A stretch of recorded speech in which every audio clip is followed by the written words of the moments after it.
Hello, Internet. Drink Your OJ here.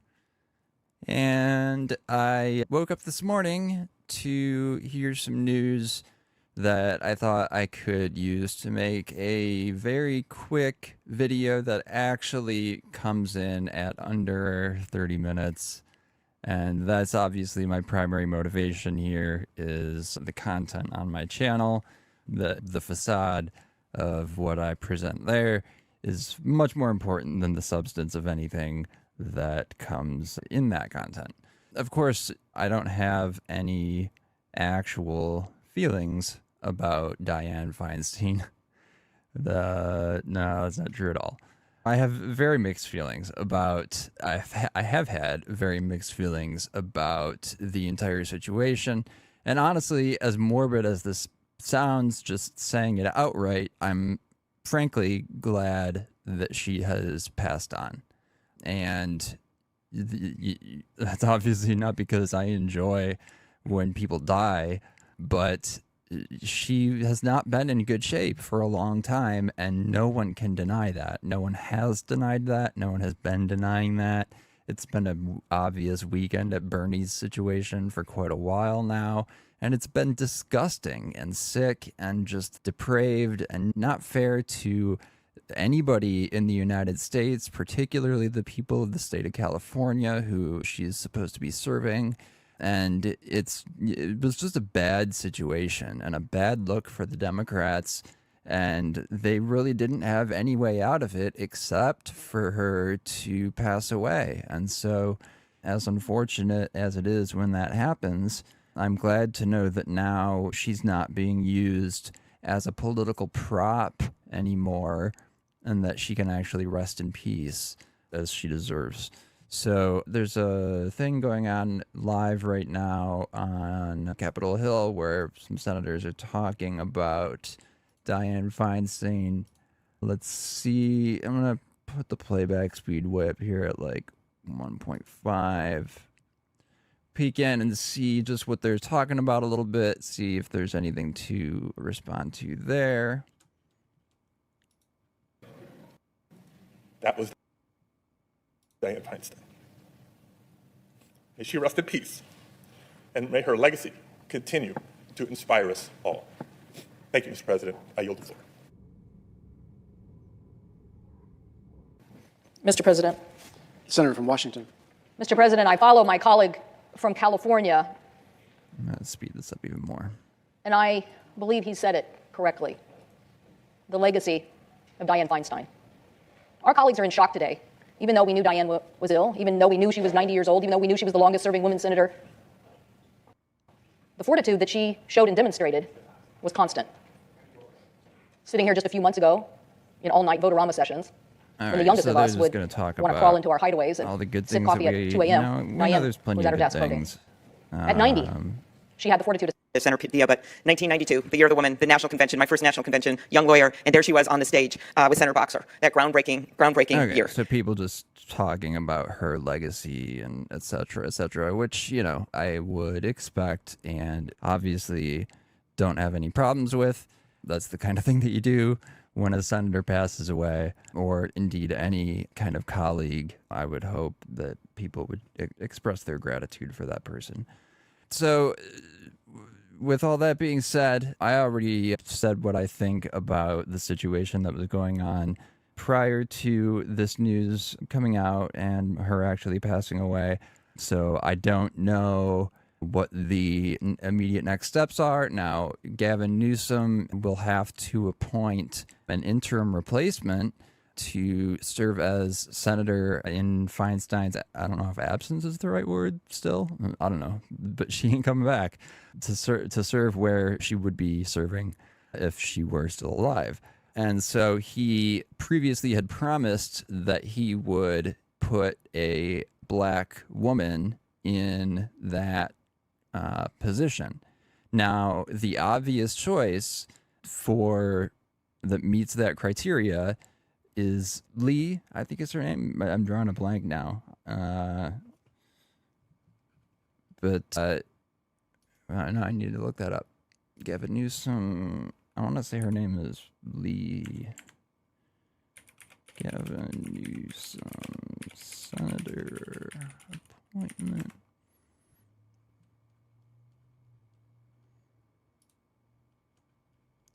But the situation with Newsom is that the Democratic leadership very much would like to have Adam Schiff take that seat.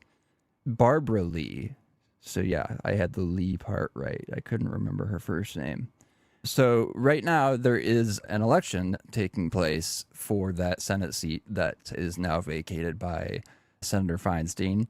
And there's a primary taking place for the Democratic nomination for that election. And in that primary, two of the candidates are Adam Schiff, who is a current congressional representative from the state of California, and then there's Representative Barbara Lee, who is a black woman, and Adam Schiff is not. When Newsom committed to appointing a black woman, if he was in the position to have to make that appointment, everybody assumed it would be Barbara Lee, but Barbara Lee is a progressive, and Gavin Newsom is very much a corporatist, and Adam Schiff is much more in line with Democratic leadership in terms of their centrism and corporatism, and he is much more willing to play ball with Democratic leadership than somebody like Barbara Lee. And Gavin Newsom knows this, and he knows that Democratic leadership knows this, and he knows that if he appoints Barbara Lee to take the seat for an interim position, when it comes time for the election to take place, that's going to give her an advantage over their boy Adam Schiff, which obviously they don't want. He's gonna try to find a different black woman so he can still technically honor his promise without giving Barbara Lee any sort of advantage in the primary so that she could win over Adam Schiff. So it'll be interesting to see what the reaction is with regards to that. And that'll be a much more interesting piece of content in a little bit of time after we have some more information about what comes out of the state of California and the governor's office there. But in the meantime, what we do have is a long-serving U.S. Democratic Senator, Dianne Feinstein, is dead at age 90. It says Dianne Feinstein, a long-serving Democratic U.S. Senator from California and gun control advocate who spearheaded the first federal assault weapons ban. Oops, let me do that. This is where I do belong, in a small frame. Spearheaded the first federal assault weapons ban and documented the CIA's torture of foreign terrorism suspects, has died at 90. Feinstein joined the Senate in 1992 after winning a special election and was reelected 5 times, including in 2018, along the way becoming the longest-serving woman senator ever.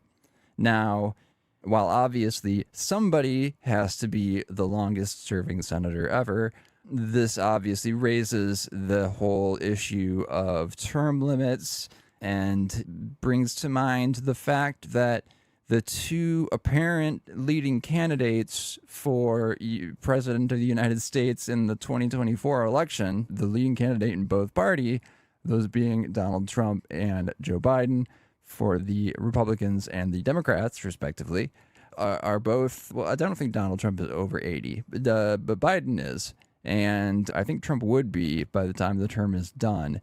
But either way, ain't neither of them in great health. And they're both real up there in terms of age. And nobody can deny that there is a lot of evidence on both sides that there is some amount of cognitive decline for both of these people. And the question is, do we want to have the person, the most powerful individual person in the country who's making decisions about wars and about our nuclear arsenal and everything like that, to be not in their full faculties, even if they don't have dementia or anything like that? there is a certain amount of cognitive decline that comes with age. And I don't think it's ageist to discuss the fact that we have to acknowledge these things. And when you see the kind of gaffes that Biden and Trump make on a regular basis, it's not just cringeworthy, but it's terrifying to know that these are the people in charge of our government, not just in the executive branch, but Congress is full of these types of people. Leadership is all of these people. And the fact that Dianne Feinstein was in the situation that she was in is exactly why the Democrats couldn't say anything about Mitch McConnell having the health issues that he's obviously having with his pauses that are randomly occurring when he's trying to speak. And he's the leader of the Republicans in the Senate. All of the leaders of both parties are just literally falling apart and being held together by duct tape and dreams and like donor money. Let's not deny that. And it's sick. It's not fair to the actual people, Mitch McConnell himself, Dianne Feinstein herself, even Joe Biden, Donald Trump, I don't think has any idea what's going on, whatever. But it's not fair to any of these people. I think they would be much happier sitting back in a recliner, enjoying their golden years before they kick the bucket. But instead, we're making them go out there and do political shit because we don't think we have anybody better in the country that can do the job. And I just don't buy that. I think that's a ridiculous notion that both parties have thrown up their hands and said, yep, this is the best we can do. Are these fucking old ass motherfuckers that are barely able to like even tell you what century it is still, and we're going to have them go ahead and run the country because with age comes wisdom and all that kind of shit.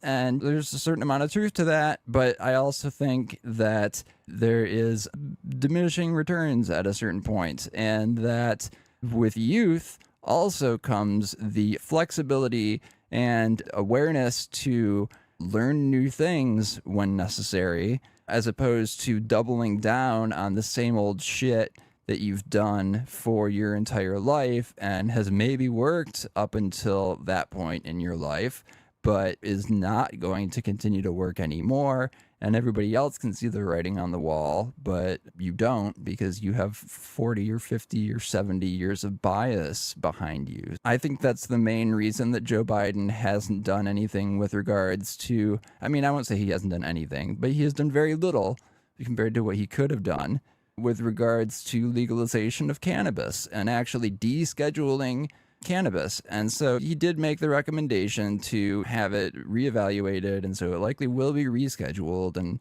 But he could have taken much more aggressive action than he did. And I think the reason that he didn't do that is not because he doesn't know that Americans favor cannabis legalization, but because he is so old school with the drug thinking that he still sees it as pot and people smoking reefers and the kind of bullshit that they talked about in the drug war era. And just that's what he is steeped in, and it's what has been kind of stained into his psyche. And past a certain point in your life, you're just not going to change those opinions. And so trying to be convinced to make policy or support policy that goes against those views is difficult. There's a saying about teaching an old dog new tricks. And so I think it's important to have people that are wise and experienced and everything like that. But just as important, I think it's critical to have people that are willing to and able to adapt to changing things in the world around them, especially as things seem to be changing more quickly with regards to the internet and technology and things like that. When we talk about like blockchain technology and cryptocurrencies and NFTs and Like all of that shit being completely unregulated still, or almost virtually unregulated.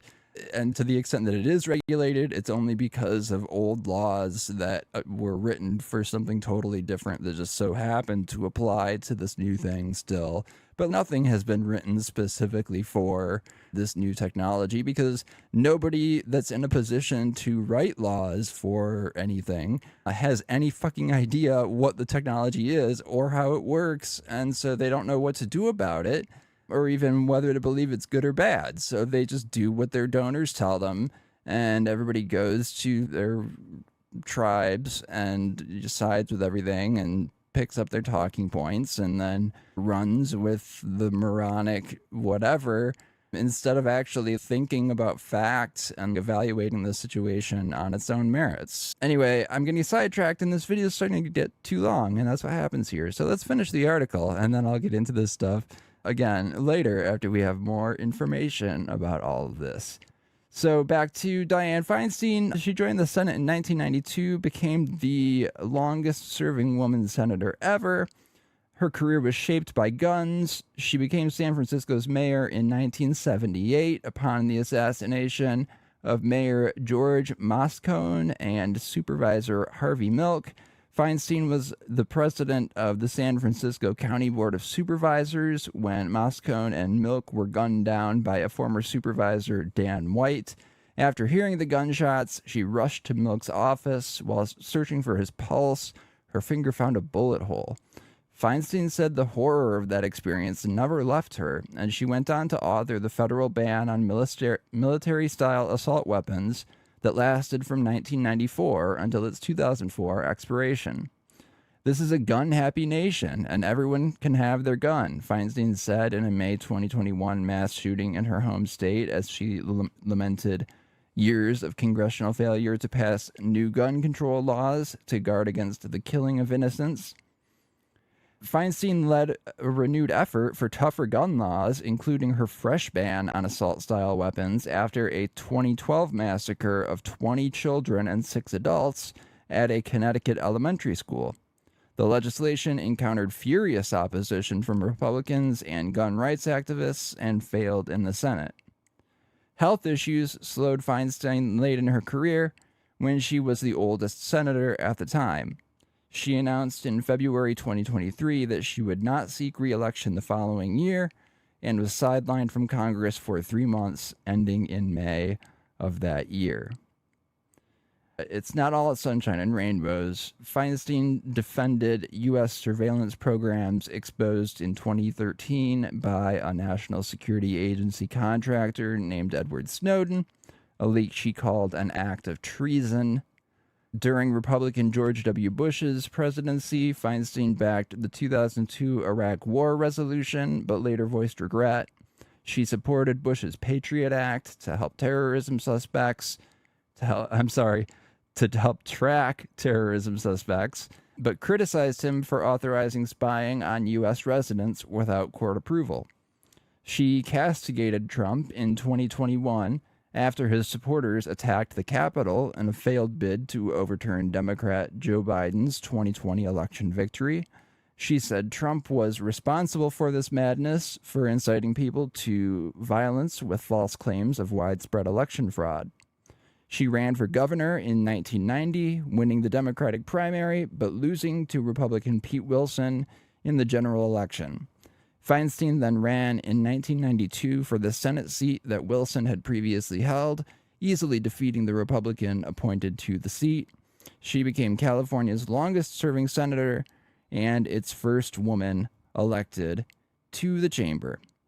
I think overall, Dianne Feinstein will be remembered in good, positive ways insofar as politicians are.